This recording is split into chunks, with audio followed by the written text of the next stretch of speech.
there, this is Sarah Kuhn. If you are an INFJ or in a relationship with an INFJ or related to an INFJ in any way, and you want to figure out how they operate, what makes them tick, and how to communicate with them better, this is the show for you. It's called The Quiet Ones. This is a show that deconstructs INFJs, what they are, how they think, how they feel, how they operate, and how they relate to people with other personality types. Whether you have just found out that you're an INFJ or have known for a number of years, there is something for everyone. You will learn more about your personality type so that you understand who you are and understand how you operate in the workplace, in relationships, in your family, and with friends. I want you to walk away from every episode feeling like you have a place of belonging, feeling like you are no longer alone, feeling like you have a place to be heard and seen and understood as you really are. This is a place to connect with other INFJs, to learn and grow and really thrive. I want to give you inspiration and real-life strategies that are going to help you figure out how to live your best life every single day.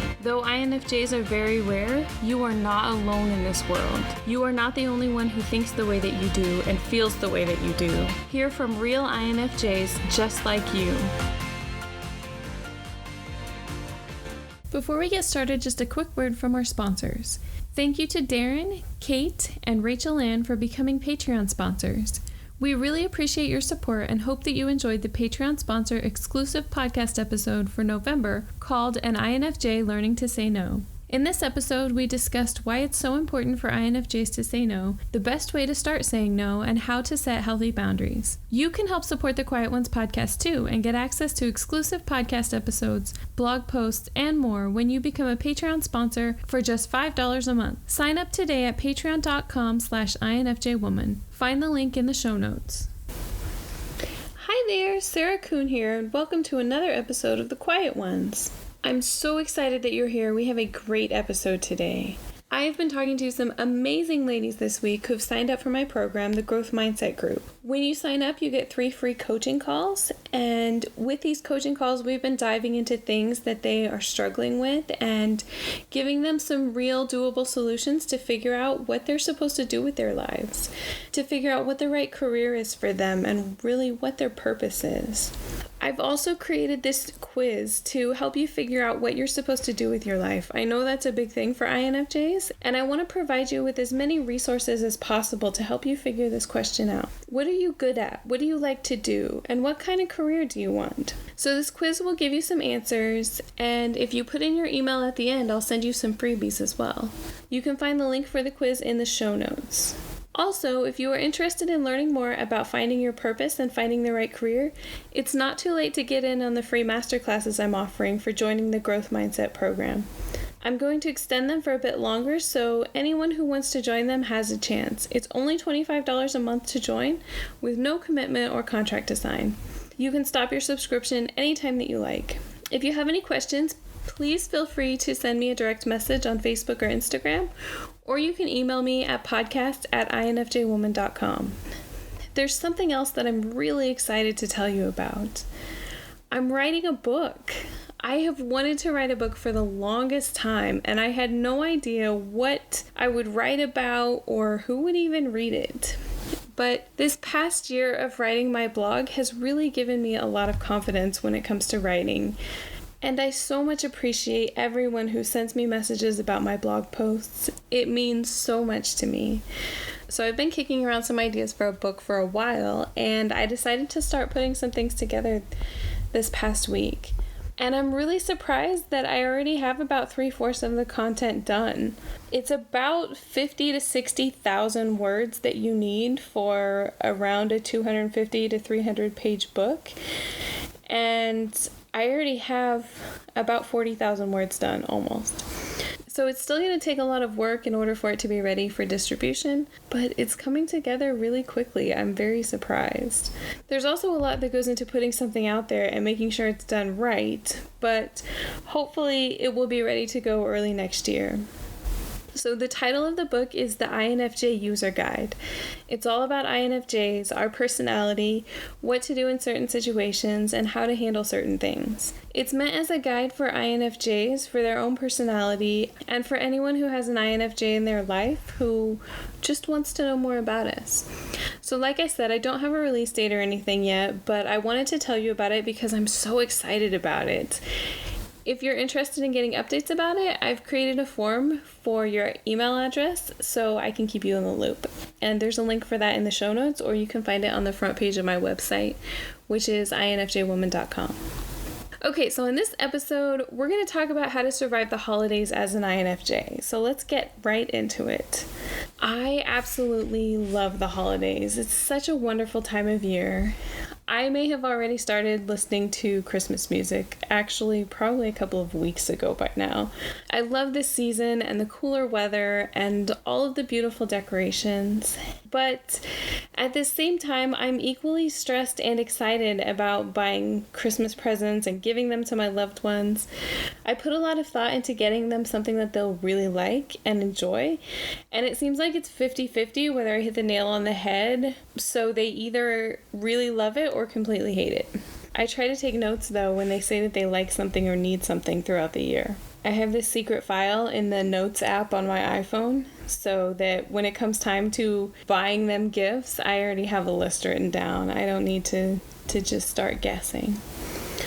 I will be honest though, I avoid stores like the plague this time of year. I hate it when all of the people are everywhere. It's really a lot to deal with. Amazon and Etsy are my best friends. I honestly think they were invented by introverts who would much rather shop at home on the couch in their jammies. There's a lot that goes on during the season though. A lot of events that you get invited to for work and your friends and certainly family. It's really easy to feel overwhelmed and exhausted just thinking about it. You want to go and see your family and friends, but you don't want to go at the same time. You still want that normal amount of space and alone time that you have throughout the rest of the year. After a couple of events, you're completely exhausted and either bail on everything else or suck it up at the expense of your mental and emotional health, being miserable the whole time. Does this sound familiar? This is exactly what I did for a long time. But let me tell you a secret. You don't have to spend the holidays in a miserable, exhausted state. There are some things that you can do to make it better and more enjoyable. You don't have to skip all the fun either. So I want to talk about a few of the things that I do to survive all of the mandatory fun.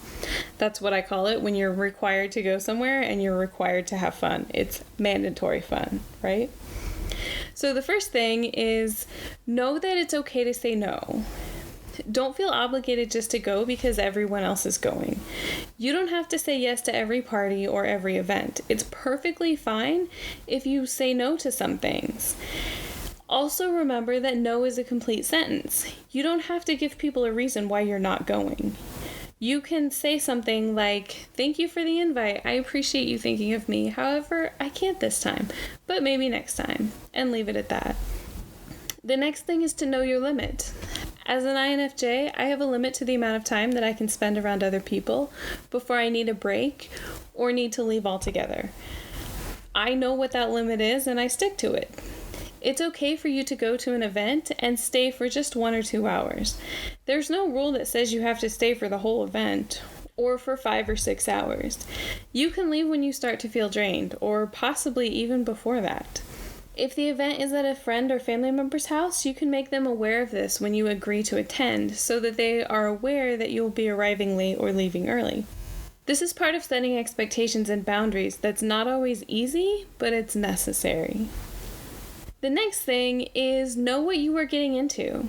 Every time I get invited to something, I start asking questions like, where is it? When is it? How long does it last? Who else is going? And what time do I have to be there? I like to be prepared for what I'm getting myself into. I don't like surprises. I also want to feel comfortable getting there and knowing where to go. If I'm not familiar with where it is, I Google it. Not only does Google have maps, but they usually have photos of the outside of buildings, and sometimes even the inside too. It helps me a lot to know ahead of time where I'm going. I like to know where I'm going, where to park, and how to get in and out of the building. Sometimes it's a lot more of a thing than you would think it should be. I look for anything that will help me feel more comfortable about going somewhere new. Because a lot of times my anxiety lies in getting someplace new and then not knowing what to do when I get there, not knowing how to get in, or not knowing where I should park. Especially if you're going somewhere downtown. Now that I've lived in the city, parking is like a nightmare in Boston. So for me, if I'm going someplace in the city, I have to have a plan ahead of time because I don't parallel park, which I know is ridiculous. But it's one of those skills that I've never learned, and I'm like, I'm not going to do that. So I always have to have a place ahead of time to have everything sorted out so I know exactly where I'm going and what's going on. And sometimes my friends are a little bit like, are you serious? You want to know if they have a parking lot at this restaurant I picked out? And I'm like, yes, I have to know. I mean, I'll Google it and see, but I have to know because if they don't, then I have to take the T, and that's a whole nother thing. But it's nice that there's so much information that you can find. And nowadays you can even find pictures of previous events on Facebook and Google. Or if it's just a restaurant that you're going to, you can find pictures. And it's helpful to know what to expect and how many people are going to be there and things like that. So the next thing is to help out in the kitchen. I always volunteer to help in the kitchen. I always volunteer, just for anything, mostly because it gives me something to do. I can still be at the party, but not have to talk to a lot of people. I don't really want to run the show in the kitchen, but I'm great at chopping vegetables and setting the table and going to get things. I'm also great at doing the dishes. It gets me out of a lot of small talk and into a much quieter place. Most people don't want to clean up, so I'm good with doing it alone. I'm being helpful and avoiding people at the same time, so it works for both of us. I also volunteer if they need me to run to the store and get something. That burns a lot of time and gets me away from people too, plus I'm super helpful. Another thing is know that you don't have to engage in conversations you don't like. We all have that one uncle or brother-in-law that baits people into religious or political arguments just for fun, except it's not fun for anyone except for them. Remember that you don't have to engage with them. You don't have to sit there and listen to their comments either. No one should have to endure that kind of torture ever. No one. As INFJs, it's important that we have boundaries with everyone. We need to know what's acceptable for us and what's not acceptable. And I'm not gonna lie, it will be uncomfortable at first, especially when you have to get up from the Christmas dinner table to avoid that person. But once you establish this boundary, it will be a lot easier to maintain. Have an escape plan. Have a plan for getting out of there. Like we spoke about before, you don't have to stay for the whole event. You can leave when you're feeling like you need to. Whether you tell people ahead of time or have a go-to excuse to get you out of things, just know that it's okay to leave. A lot of people use their kids as an excuse. I have to get back to the kids is a great excuse. If you don't have kids, you can use your niece like I do, or your dog, who can only hold it for so long. Set a timer and make your exit when the time is up. So the next thing is give yourself permission. Give yourself permission to do the things that you want to do during this season. You don't have to conform to everyone else's rules. I'm a very non-traditional person this time of year. I don't have my own family or kids. I don't even have a boyfriend this year. Plus, I live 1,500 miles away from my family. So I do my own thing. I eat Chinese food for Thanksgiving and macaroni and cheese for Christmas because I like those things. I watch Friends reruns and soak up the solitude during my vacation days from work. A lot of people make comments about how sad it is to be alone this time of year and invite me to their house. I always decline. I don't think it's sad at all.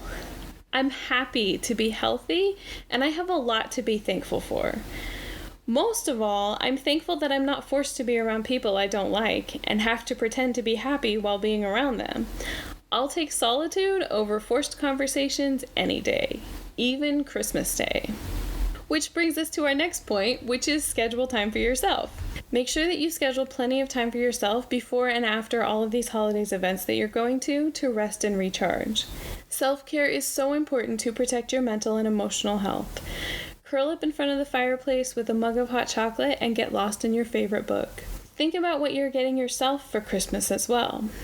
I bought myself a cruise for Christmas and my birthday, which is right before Christmas. I can't wait for April to be on the beach and enjoy being with my friends. So those are just a few of the things that I came up with for how to survive the holidays as an INFJ. If you guys have any other suggestions, I would love to hear them. You can always send them to me, either as a direct message on Instagram or Facebook, which is at INFJWoman, or you can email them to me at podcast@INFJWoman. Okay, so we have a couple of stories to share as well. And the first one is from Michelle, and it's about INFJ intuition. And she says, "To me, intuition is an extension of my spirituality. I will have gut instincts about people or situations, or about something completely random, and I believe this instinct is my higher power and the universe guiding me. It is super hard to explain to people in my life because sometimes I will meet a friend's boyfriend or meet someone at a gathering, and I will base my opinion about this person solely on my intuition about them and the energy I feel coming off of them. A lot of times the people in my life will ask me for examples of why I feel a certain way, and most times I cannot give them much more than talking about the energy or the vibe about a person or situation. I use my intuition to make any decision, pretty much. It works for me because I have learned through a lot of trial and error to trust my intuition more than anything else. I was in a relationship with a recovering alcoholic. I'm in sobriety as well, and my partner had relapsed. I had a feeling about them relapsing without a lot of evidence to back up the feeling, but I knew it was true. I listened to my intuition and got out of the relationship when I needed to. I have always felt secure in my decision to leave that relationship because when I make a decision based off of what my intuition is telling me, I am confident in that." Michelle, thank you so much for your story. I agree with you 100%. It's really hard to describe what it is, especially to people who have sensing personalities who've never experienced anything like that. And it's hard to say to somebody, hey, I have a really bad vibe about that person, and they ask you for evidence, and you're like, well, it's really just a feeling. And it's really easy for them to start attacking you about that feeling, especially if nobody else notices right away that that person isn't the greatest person. And I'm also glad that you're listening more to your intuition. The best thing that you can do is to lean into it, and it will get stronger and better and protect you from situations like that with your past boyfriend.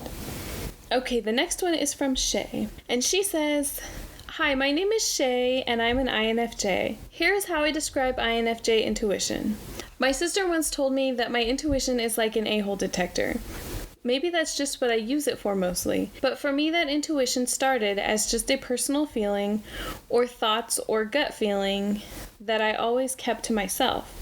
I never really felt it was true intuition or foreknowledge when I was younger. I just assumed I never fit in or never liked anybody truly. As I got older and had experiences with energy suckers and fake people who seemed to be nice but would stab you in the back the second that they could, I realized that if I started voicing those thoughts and giving that inner feeling an actual voice and told people close, most often than not I was right.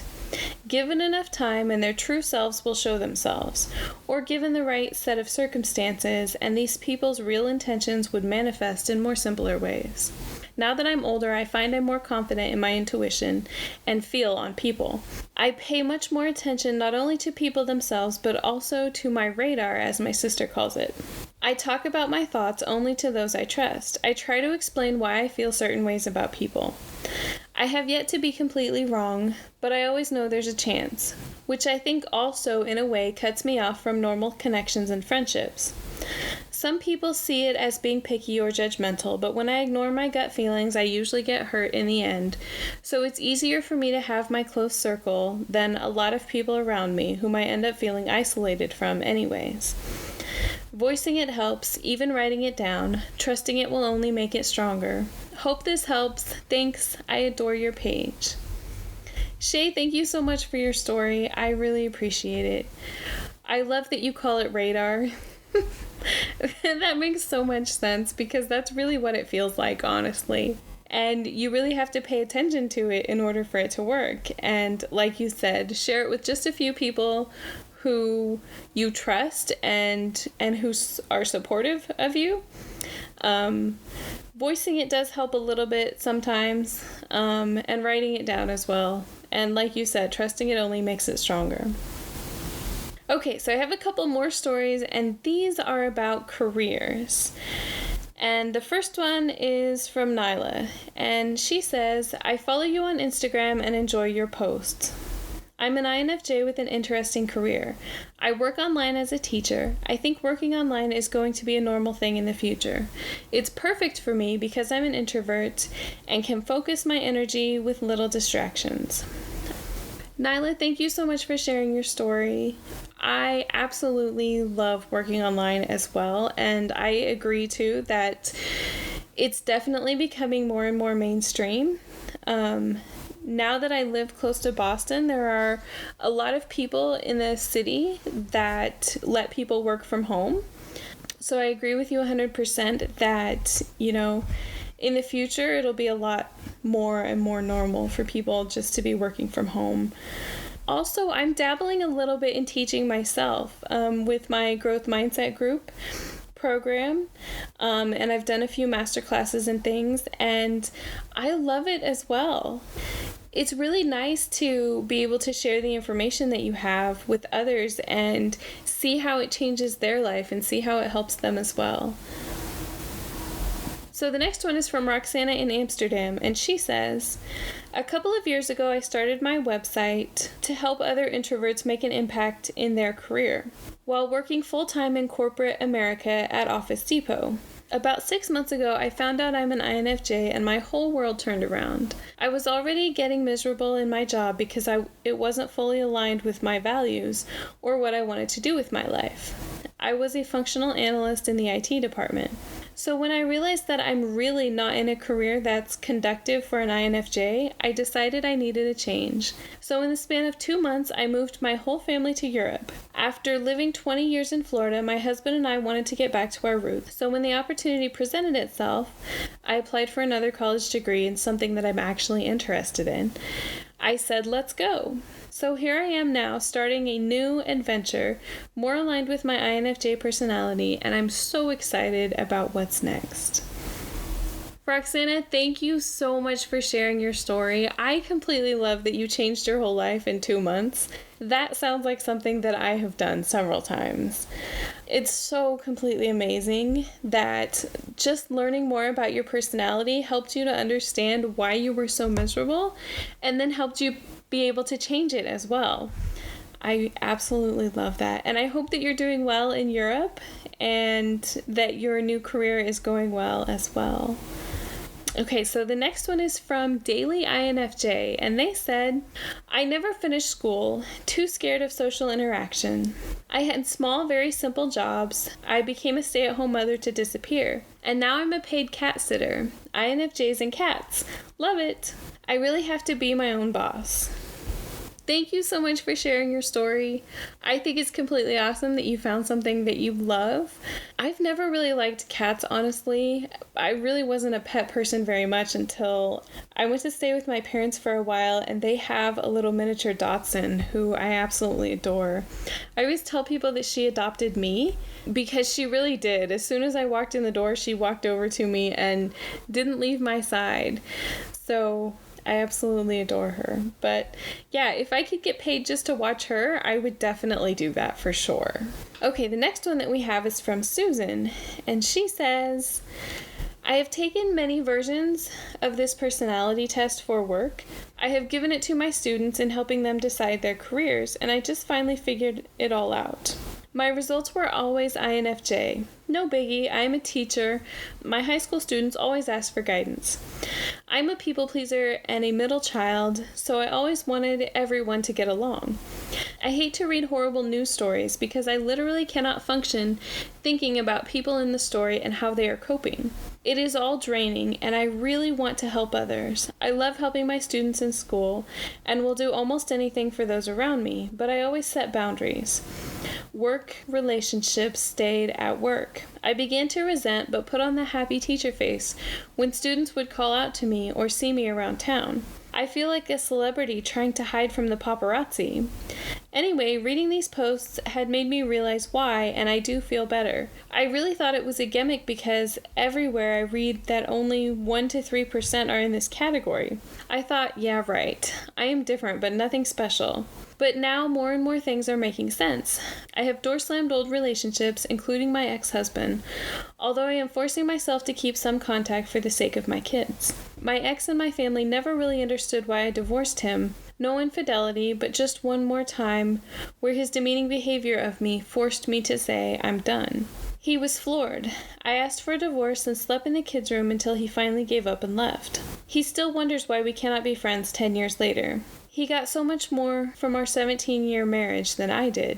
Thanks for giving me and others this platform to share. I feel like I have figured myself out a little more because of this. Keep it up. Susan, thank you so much for sharing. I'm so glad that you got away from your husband. Some people don't understand what they don't see. They don't understand that the little comments that people make such a big impression on us. And we really take those things to heart. And it's hard to put up with that kind of thing every single day. But I'm so glad that you got away from him, and I'm so glad that you're learning so much about your personality, and it's making such a difference as well. Okay, so the last story that we have is from Lynn, and she says, I'm currently an operational trainer for a pharmacy benefit company. I started at the company as an entry-level call center agent, helping people with their specialty disease medication orders. Shortly after, I started volunteering in training classes for new hires and upskills. I loved the idea of sharing my knowledge and helping others, but was extremely introverted. I used my time to get out of my shell and have the courage to speak publicly and open up to others. I was excellent at my position and just needed a reason to share it with others. It helped me so much to get to where I am today. I don't feel like it's my true purpose in life. I think I'd thrive better in one-on-one scenarios and making an impact individually. I've always been drawn to helping others, but the large setting of 5 to 30 people at a time is overwhelming. Also, trying to play by the rules of a corporation and adapt to everyone with different personalities can be difficult. Do I know what my purpose is? I've pondered this question many times as a child and as an adult in my 30s. I'm not sure what my purpose is or what path I was meant for. I find it extremely hard for others to understand me and my dream or mind. It takes a lot of effort for people to relate to me versus me relating to them. I hope I find my true purpose at some point before I pass away. Thank you for letting me share. I just joined your Instagram and I'm very happy I found it. Lynn, thank you so much for sharing. I really appreciate it. I'm so glad that you found my Instagram too. And I really hope that you do find your purpose. It's not too late, even if you're in your 30s. I'm about a month away from turning 34. 34 this year, I think. I always forget. And it's kind of ironic that I forget because I used to make fun of my dad for forgetting, and now it's me who forgets. I always just tell people 35 so I don't have to remember. Even at that age, it's not too late to find your purpose. I'm sure that there's something out there that you were meant to do. I wanted to talk a little bit about careers because I know it's difficult finding the right careers for INFJs. We want something that's meaningful and important. We want to do work that makes a difference to someone, that helps people in some way. I struggled for years to find the right thing to do. I felt so lost for such a long time, and I didn't even know where to start looking at all. It makes such a huge difference when you can look at what you're good at and what you like to do and bring those things together in a way where you're helping people. If you're in the same place that I was, struggling to figure out what to do, I would love to talk to you. First of all, I want you to know that you're not alone. I've been there and I know exactly how you're feeling. That's also why I put together this program that's called the Growth Mindset Group, to give you the exact steps that you need to figure out what your passion project is, what your dream career is, and then to get to work on it. The Growth Mindset group is only $25 a month when you sign up before January 1st, so don't wait. When you sign up, you get a bunch of amazing bonuses as well that are worth well over $500. You get 3 free one-on-one coaching calls so that we can dive into the things that you're struggling with the most and give you some real solutions in order to be able to fix those. You also get 2 free masterclasses, one about finding the right career and one about finding your purpose. And I separated them because not everybody has a career that's their purpose. Some people have a purpose that's separate from their career, and that's okay. So I created 2 different ones because I wanted to talk specifically about different career paths, but then also in a separate one to talk about what your purpose is and how to find that purpose, how to even define it, because some people don't even know what it is. You just feel like you're supposed to do something bigger than what you're doing, and you're not really sure what it is or how to fulfill that feeling. So in this class, I'm going to give you the exact steps that you need to take to figure out what you're supposed to do with your life, and then how to go and do it as well. I know it sounds like a lot for a couple of hour-long classes, but you'll be surprised at how simple it is when you know where to start. I've also created a quiz that will help you to be able to figure out what career path that you most want to take. This is something that I really struggled with when I was in college. I actually took a separate class on how to find the right career, and it didn't really help me a lot at all, honestly. But I've taken everything that I've learned and been able to create these things in order to help you so that you don't have to feel lost like I did. So if you're interested in the quiz, it's completely free. You'll find the link for it in the show notes. And if you put your email in, I will send you some freebies as well. And again, if you have any questions, please feel free to send me a direct message on Facebook or Instagram at INFJWoman, or you can email me at podcast@infjwoman.com. All right, that's all that we have for today. Thank you so much for listening. I really appreciate you. If you have a story that you'd like to share, I would love to hear it. You can submit it to podcast@infjwoman.com, or you can send it to me direct on Instagram at INFJWoman. Thank you again for listening and for supporting the Quiet Ones podcast. We'll see you again soon.